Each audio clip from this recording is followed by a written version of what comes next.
da me ake aiki wurin gyaran wayoyinku. A yau za mu nuna muku kaɗan daga cikin kayan aikin da muke aiki da su domin mu tabbatar da cewa wayoyinku sun dawo suna aiki yadda ya kamata.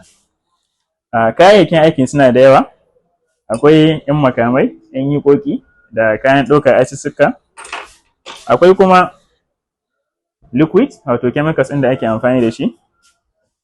Daga ciki kuma akwai wa'innan ana amfani da su wurin soldering da kuma cire IC da kuma sanya shi.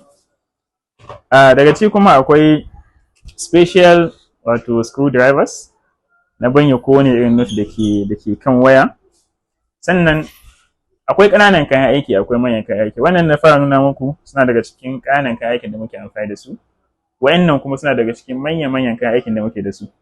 Wanda daga ciki akwai wannan muna kiransa workstation, wannan kuma muna kiransa power supply, wanda yana ba mu dama mu san yadda waya take consumption na current, wanda muna iya tada da waya ko babu batir muna amfani da wannan. Yana da matuƙar amfani ga masu gyaran waya sosai. Sannan kuma akwai wannan multimeter ce wadda ana amfani da ita wurin auna waya domin a tabbatar da inda matsala take. Domin a ma'aikatar technologies ba lalabi muke yi ba, muna fara tabbatar da matsala kan mu gyara ta. Sannan wannan yana daga cikin abubuwan da suke taimaka mana wurin wannan aiki din. Sannan daga ciki kuma akwai wannan microscope ne, gashi nan kuna ganin sa, kuna gani gashi nan yana nuna mana ƙananan wato abubuwan da suke kan board ɗin waya.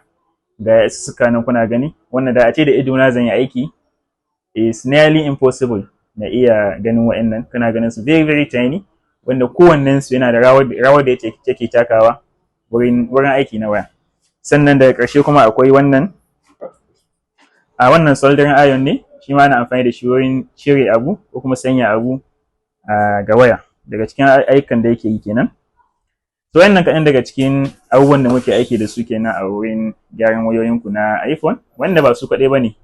Ku yi muna bayani a comment section idan kuna son ku ga sauran kayan aikin da muna muku ba yanzu. Assalamu alaikum.